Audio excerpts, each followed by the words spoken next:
ఈరోజు మన ఈ లోతైన విశ్లేషణకు స్వాగతం.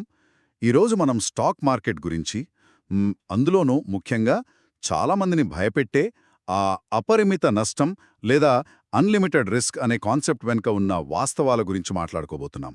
అవును, ఇది చాలా ఇంట్రెస్టింగ్ టాపిక్. ఎందుకంటే మార్కెట్లోకి వచ్చే ప్రతి కొత్త ట్రేడర్ ముందుగా వినే పదం ఇదే. నిజమే. సో ఈరోజు మనం ప్రముఖ ఆప్షన్ ట్రేడర్ పిఆర్ సుందర్ గారి ప్రసంగంలోని వివరాలను, ఆయన పంచుకున్న కొన్ని లోతైన పరిశీలనను మూలంగా తీసుకుంటున్నాం. రైట్. ఆయన ఎంతో కాలంగా మార్కెట్లో ఉన్నారు కాబట్టి ఆయన వ్యూస్ చాలా ప్రాక్టికల్గా ఉంటాయి. ఖచ్చితంగా. ఈనాటి మన లక్ష్యం ఒకటే. అసలు ఈ ఆప్షన్ బయర్లకు మరియు ఆప్షన్ సెల్లర్లకు మధ్య ఉన్న వ్యత్యాసమేమిటి? అందరూ భయపడే ఆ ఆప్షన్ సెల్లింగ్ అనే విధానం యాక్చువల్లీ గణిత శాస్త్రపరంగా ఎందుకంత లాభదాయకంగా ఉంటుందో విశ్లేషించడం. అవును, మార్కెట్ గురించి ఉన్న చాలా అపోహలను ఈరోజు మనం బ్రేక్ చేయబోతున్నాం. అదే. సో ముందుగా ఈ ఆప్షన్ ట్రేడింగ్ అనగానే అందరికీ గుర్తొచ్చే పెట్టుబడి మరియు మార్జిన్ అపోహలతోనే మొదలు పెడదాం. చెప్పండి. సాధారణంగా వినిపించే మాట ఏంటంటే, ఒక ఆప్షన్ బయ్యర్ కేవలం ఒక 2,000 లేదా 3,000 రూపాయల చిన్న ప్రీమియం మాత్రమే చెల్లించి ట్రేడ్ చేస్తాడు. అవును, కేవలం ఆ ప్రీమియం మాత్రమే కడతాడు. కానీ ఒక సెల్లర్ సరిగ్గా అదే ట్రేడ్ చేయడానికి 80,000 నుండి 90,000 రూపాయల దాకా భారీగా మార్జిన్ కట్టాల్సి ఉంటుంది. రైట్. పైకి చూస్తే తక్కువ డబ్బు పెడుతున్న బయ్యర్ చాలా సేఫ్గా ఉన్నట్టు, సెల్లర్ ఏదో పెద్ద రిస్క్ తీసుకుంటున్నట్టు అనిపిస్తుంది కదా. అసలు దీని వెనుకున్న మెకానిజం ఏమిటి? చూడండి, పైకి కనిపించే ఈ అంకెలను చూసి చాలామంది కన్ఫ్యూజ్ అవుతుంటారు. ఇక్కడ మనం కొంచెం లోతుగా అసలా డబ్బు రూపమేమిటో అర్థం చేసుకోవాలి. అంటే డబ్బు రూపం అంటే ఆప్షన్ బయ్యర్ కట్టే ఆ 2,000 రూపాయలు చిన్న మొత్తమే కావచ్చు, కానీ ఆ డబ్బును తను హాట్ క్యాష్ రూపంలో కట్టాలి. ఓహో, నేరుగా తన బ్యాంక్ అకౌంట్లో ఉన్న నగదును తీసి ఇవ్వాలన్నమాట. ఎగ్జాక్ట్లీ, తన అకౌంట్లో ఉన్న క్యాష్ను తీసి చెల్లించాలి. కానీ ఆప్షన్ సెల్లర్ విషయానికి వస్తే ఆ పరిస్థితి పూర్తిగా భిన్నంగా ఉంటుంది. సెల్లర్ కట్టాల్సిన ఆ 80,000 రూపాయల మార్జిన్ను నగదు రూపంలోనే కట్టాల్సిన అవసరం అస్సలు లేదు. వెయిట్ అంటే నగదు లేకుండానే మార్కెట్లో ట్రేడ్ చేయవచ్చా? అదెలా సాధ్యం? ఇక్కడే ఆ కొల్లాటరల్ లేదా తాకట్టు అనే విధానం తెరపైకి వస్తుంది. ఒక సెల్లర్ దగ్గర అప్పటికే బ్యాంక్లో కొన్ని ఫిక్స్డ్ డిపాజిట్లున్నాయనుకుందాం. ఉంటాయి కదా. లేదా తన పోర్ట్ఫోలియోలో కొన్ని మంచి కంపెనీల షేర్లు కానీ మ్యూచువల్ ఫండ్స్ కానీ ఉన్నాయనుకుందాం. ఆ ఆస్తులను అమ్మేయాల్సిన అవసరం లేకుండానే వాటినే బ్రోకర్ దగ్గర కొల్లాటరల్గా అంటే తాకట్టుగా పెట్టి ఆ 80,000 మార్జిన్ పొందవచ్చు. ఓ, అంటే తన ఆస్తులను జస్ట్ అలా చూపించి ట్రేడింగ్ చేసుకోవచ్చా? అవును. దీనర్థం ఏంటంటే సెల్లర్ తన జేబులోంచి కొత్తగా ఒక్క రూపాయి కూడా క్యాష్ రూపంలో బయటకు తీయాల్సిన అవసరం లేదు. తన ఆస్తుల భద్రత మీదనే ఈ ట్రేడింగ్ అంతా జరిగిపోతుంది. ఇది యాక్చువల్లీ చాలా ఆసక్తికరంగా ఉందే. అంటే దీన్ని బట్టి చూస్తే ఆ ఫిక్స్డ్ డిపాజిట్ల మీద బ్యాంకు వాళ్ళిచ్చే వడ్డీ సెల్లర్కు ఎలాగో వస్తూనే ఉంటుంది కదా. ఖచ్చితంగా వస్తుంది. ఒకవేళ షేర్లు తాకట్టు పెడితే వాటి మీద వచ్చే డివిడెండ్స్ కూడా రెగ్యులర్గా వస్తూనే ఉంటాయి. ఎగ్జాక్ట్లీ, అవేమీ ఎక్కడికి పోవు. వీటికి తోడు మళ్ళీ ఆప్షన్ సెల్లింగ్ చేయడం ద్వారా వచ్చే ట్రేడింగ్ లాభం కూడా అదనం. అంటే ఒకే మూలధనం ఏకకాలంలో 2 చోట్ల పనిచేస్తోందన్నమాట. అవును, స్మార్ట్ మనీ పనిచేసే విధానమిదే. అసలు జేబులోంచి అదనంగా నగదు తీయకుండానే అప్పటికే ఉన్న ఆస్తుల మీద ఇలా అదనపు లాభం పొందుతున్నాడు కాబట్టి సెల్లర్కు వచ్చే ఈ లాభాన్ని ఒక రకంగా ఇన్ఫినిటీ రిటర్న్ అంటే అనంతమైన లాభం అని మనం చెప్పవచ్చా? 100కి 100 పాళ్లు చెప్పవచ్చు. గణితశాస్త్ర పరంగా చూసినప్పుడు ఒక వ్యాపారంలో మనం పెట్టిన నికర మూలధనం 0 అనినప్పుడు దాన్నుంచి వచ్చే లాభం 1 రూపాయినా సరే అది అనంతమైన రాబడి కిందకే వస్తుంది. వావ్, రిస్క్ చెయ్యకుండానే ఇన్ఫినిటీ రిటర్న్ అన్నమాట. అవును, ఇది ఆప్షన్ సెల్లర్లకున్న అతిపెద్ద బలం. అదనపు క్యాష్ అవసరం లేకుండానే తమ ఆస్తులను మార్జిన్లో వాడుకుంటూ స్థిరమైన లాభాలను క్రియేట్ చేయడం ఈ విధానం వెనుకున్న ప్రధాన ఉద్దేశం. బయ్యర్ అలా కాదు, తన దగ్గరున్న హాట్ క్యాష్ను నేరుగా పణంగా పెడుతున్నాడు. కానీ ఇక్కడ నాకు చిన్న సందేహం వస్తోంది. చెప్పండి. సెల్లర్కి ఇంత లాభం, ఇంత వెసులుబాటు ఉన్నప్పుడు అసలు ఆప్షన్ బయ్యర్లు ఎందుకుంటారు? అసలు మార్కెట్లను శాసించే ఆ పెద్ద పెద్ద విదేశీ సంస్థాగత మదుపరులు అంటే ఆ ఫారిన్ ఇన్స్టిట్యూషనల్ ఇన్వెస్టర్లు ఉంటారు కదా, వాళ్ళు ఇలాంటి పరిస్థితుల్లో ఏం చేస్తుంటారు? చాలా మంచి ప్రశ్న. వాళ్ళు బయ్యర్లుగా ఉంటారా లేక సెల్లర్లుగా ఉంటారా? ఈ ప్రశ్నకు మనకు కరెక్ట్గా సమాధానం దొరకాలంటే మనం ఒక్కసారి సింగపూర్ మార్కెట్ వైపు చూడాలి. మార్కెట్లను శాసించే పెద్ద పెద్ద సంస్థల ఆలోచన విధానం ఎలా ఉంటుందో అక్కడ స్పష్టంగా అర్థమవుతుంది. సింగపూర్ మార్కెట్లో ఏముందంత స్పెషల్? సింగపూర్లో ఎస్జీఎక్స్ నిఫ్టీ అనే ఒక ట్రేడింగ్ ప్లాట్ఫామ్ ఉంది. భారతీయ మార్కెట్ సమయాలతో సంబంధం లేకుండానే విదేశీ మదుపరులు మన నిఫ్టీ మీద ట్రేడ్ చేసుకోవడానికి ఇది అవకాశం కల్పిస్తుంది. ఓహో, మన నిఫ్టీ మీదే వాళ్ళు అక్కడ ట్రేడ్ చేస్తారనమాట. అవును. అయితే ఇక్కడ ఆశ్చర్యకరమైన విషయం ఏంటంటే సింగపూర్ నిఫ్టీలో జరిగే డైలీ ట్రేడింగ్ వాల్యూమ్ మన ఇండియా నిఫ్టీ వాల్యూమ్తో దాదాపు సమానంగా ఉంటుంది. అంత భారీ స్థాయిలో వేల కోట్ల లిక్విడిటీ అక్కడ ఉన్నప్పటికీ సింగపూర్ మార్కెట్లో ఒక్కటంటే ఒక్క ఆప్షన్ కాంట్రాక్ట్ కూడా ట్రేడ్ అవ్వదు. వెయిట్, రియలీ ఒక్క ఆప్షన్ కాంట్రాక్ట్ కూడా ట్రేడ్ అవ్వదా? ఇది నిజంగా నమ్మశక్యంగా లేదు. అవును, అది పచ్చి నిజం. అంత లిక్విడిటీ ఉన్నప్పుడు వాళ్ళు ఆప్షన్స్ ఎందుకు చేరు? మన దగ్గర చూస్తే అందరూ ఆప్షన్స్లోనే ఉంటారు కదా. ఎందుకంటే అక్కడ ట్రేడ్ చేసే ఆ ఫారెన్ ఇన్వెస్టర్లు, సంస్థాగత పెట్టుబడిదారులంతా కూడా ఆప్షన్స్ సెల్లర్లే. ఆప్షన్స్ కొనడానికి అంటే బయ్యర్గా ఉండటానికి అక్కడ ఎవ్వరూ సిద్ధంగా లేరు. ఓ, అంటే కొనేవాళ్లు లేరన్నమాట. ఎగ్జాక్ట్లీ. మార్కెట్ బేసిక్ నియమం చాలా సులభం. కొనేవాడు ఉంటేనే కదా అమ్మేవాడికి అవకాశం ఉంటుంది.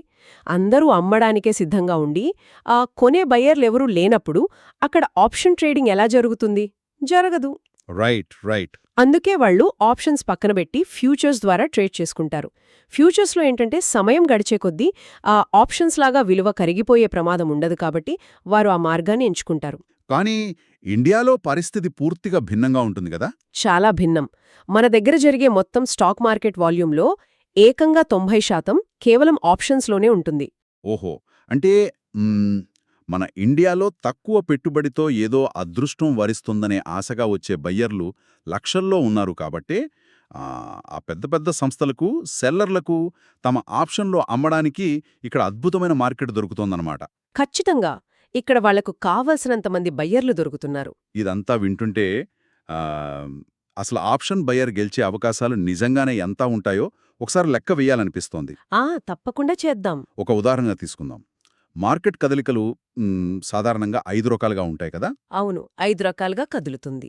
అంటే 1 మార్కెట్ భారీగా పడిపోవడం, 2 కొద్దిగా పడిపోవడం, 3 ఎటూ కదలకుండా ఒకే చోట అంటే సైడ్ వేస్లో ఉండిపోవడం, 4 కొద్దిగా పెరగడం, 5 భారీగా పెరగడం. రైట్. ఈ 5 సందర్భాలే ఉంటాయి. ఇప్పుడు ఒక ట్రేడర్ మార్కెట్ పెరుగుతుందని ఆశించి బయ్యర్గా మారి ఒక కాల్ ఆప్షన్ కొన్నాడు అనుకుందాం. ఈ 5 సందర్భాల్లో అతని పరిస్థితేంటి? దీని వెనుక ఉన్న గణితమేంటో కొంచెం విడమరి చెప్పండి. ష్యూర్. ఇప్పుడు బయ్యర్ కాల్ ఆప్షన్ కొన్నాడు కదా, అంటే మార్కెట్ పెరిగితే అతనికి లాభం రావాలి. మొదటి సందర్భం, మార్కెట్ భారీగా పడిపోతే అతనికి నష్టమే. రెండవది, కొద్దిగా పడిపోయినా నష్టమే. మూడవది, మార్కెట్ కదలకుండా అలాగే ఉండిపోయినా అతనికి నష్టమే వస్తుంది. అది లాజికల్గానే ఉంది. కానీ 4వ సందర్భం చూడండి. ఒకవేళ మార్కెట్ కొద్దిగా పెరిగితే లాభం వస్తుందా అంటే అప్పుడూ నష్టమే వస్తుంది. అదేంటి? మార్కెట్ పెరిగితే లాభం రావాలి కదా. బయ్యర్ అనుకున్న దిశలోనే మార్కెట్ కొద్దిగా పెరిగినప్పుడు కూడా నష్టమెందుకొస్తుంది? ఇక్కడేదో మ్యాజిక్ ఉన్నట్టుంది. ఇక్కడే ఆప్షన్స్లో ఉండే అత్యంత కీలకమైన సిద్ధాంతం టైం డీకే పనిచేస్తుంది. టైం డీకే అంటే? ఆప్షన్స్ అనేవి మనం ఐస్ క్రీం లాంటివి అనుకోవచ్చు. బయట వాతావరణంలో ఎలాగైతే ఐస్ క్రీం సమయం గడిచే కొద్దీ కరిగిపోతుందో, ఆప్షన్స్కు ఉన్న గడువు తేదీ అంటే ఆ ఎక్స్పైరీ దగ్గర పడే కొద్దీ వాటి ప్రీమియం విలువ మెల్లగా కరిగిపోతూ ఉంటుంది. ఓహో, అంటే టైం గడుస్తున్న కొద్దీ వాల్యూ పడిపోతుందన్నమాట. కాబట్టి బయ్యర్ అనుకున్న దిశలో మార్కెట్ కొద్దిగా పెరిగినా కూడా ఆ టైం డీకే వల్ల జరిగే నష్టమనేది మార్కెట్ పెరగడం వల్ల వచ్చే లాభం కంటే ఎక్కువగా ఉంటుంది. అర్థమైంది. అందుకే ఆ 4వ సందర్భంలో కూడా బయ్యర్కు అంతిమంగా నష్టమే మిగులుతుంది. కేవలం ఆ 5వ సందర్భం అంటే మార్కెట్ ఒక్కసారిగా భారీగా పైకి వెళితే తప్ప, వైలెంట్ అప్ మూవ్ వస్తే తప్ప బయ్యర్కు లాభం రాదు. ఇది యాక్చువల్లీ చాలా స్పష్టమైన ఉదాహరణ. అంటే ఈ 5 సందర్భాల్లో బయ్యర్ గెలిచేది కేవలం ఒక్కసారి మాత్రమే. అవును, కేవలం ఒక్కసారే. లెక్కల ప్రకారం చూస్తే బయ్యర్ గెలిచే అవకాశం కేవలం 20% మాత్రమే అన్నమాట. మిగతా 4 సందర్భాలలో అంటే ఏకంగా 80% పైన సెల్లర్ ఏమీ చేయకుండానే కేవలం ఆ టైం డీకే అనే ఆయుధంతో గెలిచేస్తున్నాడు. ఎగ్జాక్ట్లీ. సెల్లర్కు ఉన్న అడ్వాంటేజ్ అదే. అయినా సరే గెలిచే అవకాశం కేవలం 20% మాత్రమే ఉన్నప్పుడు జనాలిలా బయింగ్ వైపు ఎందుకు ఎగబడతారు? దీనికి ప్రధాన కారణం ఒక మానసికపరమైన భ్రమ అని చెప్పాలి. మార్కెట్లో ఏంటంటే పరిమిత నష్టం, అపరిమిత లాభం అంటే లిమిటెడ్ రిస్క్, అన్లిమిటెడ్ రివార్డ్ అనే ఒక కాన్సెప్ట్ను బయ్యర్లకు చాలా బలంగా నూరిపోస్తారు. అవును, ఈ మాట నేను కూడా చాలాసార్లు విన్నాను. బయ్యర్ కట్టేది ఆ 2-3 వేలు మాత్రమే కాబట్టి ఒకవేళ నష్టం వస్తే ఆ వేలు మాత్రమే పోతాయి కదా, అదే సెల్లర్ అయితే లక్షలు నష్టపోతాడు కదా అనే ఒక ఆలోచన వారిని అలా బయ్యింగ్ వైపు నడిపిస్తుంది. కానీ ఇది నిజం కాదా? దీని మనం కొంచెం వాస్తవిక దృక్పథంతో చూడాలి. ఒక సామాన్య వ్యక్తి ఉన్నాడు. తన దగ్గరున్న మొత్తం 5,000 రూపాయల మూలధనాన్ని బయ్యర్గా పెట్టి పూర్తిగా కోల్పోయాడనుకోండి. తన దగ్గరున్న 100% క్యాపిటల్ తుడిచిపెట్టుకుపోయింది. తన దగ్గర ఉన్నదంతా కోల్పోయినప్పుడు దాన్ని మనం పరిమిత నష్టమని ఎలా అంటాం? నిజమే, 100కి 100% పోయినట్టే కదా. అవును, పదే పదే అలా ఉన్న డబ్బునల్లా కోల్పోవడమంటే అంతిమంగా దివాలా తీయడమే కదా. నీ పాయింట్ నాకు అర్థమవుతోంది. నష్టాన్ని మనం జస్ట్ అంకెల రూపంలో చూడకూడదు, మన స్తోమతలో ఎంత శాతం కోల్పోతున్నామన్న దానిపై చూడాలి. ఖచ్చితంగా. అదే సమయంలో ఒక 20 కోట్ల నెట్వర్తున్న ఒక పెద్ద ట్రేడర్ తన ఆస్తులను తాకట్టుపెట్టి ఒక 5 కోట్లతో ఆప్షన్ సెల్లింగ్ చేస్తున్నాడు అనుకుందాం. ఓకే. ఒకవేళ మార్కెట్ విపరీతంగా రివర్స్ అయ్యి ఆ 5 కోట్లు అతను పూర్తిగా కోల్పోయినా సరే అతను రోడ్డున పడడు. అతని దగ్గర ఇంకా 15 కోట్లు మిగిలే ఉంటాయి. అతను మళ్ళీ రేపు వచ్చి ప్రశాంతంగా ట్రేడ్ చేయగలడు. రైట్. కాబట్టి రిస్క్ అనేది మనం ఎంత కడుతున్నామన్న దానిపై కాదు, మన వెనుక ఉన్న మూలధన బలంపై ఆధారపడి ఉంటుంది. పర్ఫెక్ట్గా చెప్పారు. కానీ బయ్యేకు అపరిమిత లాభం వచ్చే అవకాశం ఉంది కదా అని ఒక చిన్న వాదనుంది. ఒక 50 రూపాయల ప్రీమియం ఒక్కోసారి ఎక్స్పైరీ రోజున 500 కూడా అవ్వచ్చు. అప్పుడు బయ్యర్ జీవితమే మారిపోతుంది కదా. సిద్ధాంతపరంగా వినడానికి ఇది చాలా బావుంటుంది. కానీ ట్రేడింగ్ సైకాలజీ అనేది ఆచరణలో అలా పనిచెయ్యదు. అంటే ఎలా పనిచేస్తుంది? ఒక బయ్యర్ 50 రూపాయలకు కొన్న ప్రీమియం 100కి వెళ్ళిందనుకుందాం. అప్పటికే పెట్టిన డబ్బు రెట్టింపైంది. కాని ఆ బయ్యర్ లాభం తీసుకుంటాడా అంటే చాలా మటుకు తీసుకోడు. ఎందుకు తీసుకోడు? డబల్ అయింది కదా. ఎందుకంటే ఆ 100 కాస్త 200కి వెళుతుందేమో అనే దురాశ అంటే గ్రీడ్ అక్కడ మొదలవుతుంది. ఇక్కడ ఇమోషన్స్ అతని నిర్ణయాలను శాసిస్తాయి.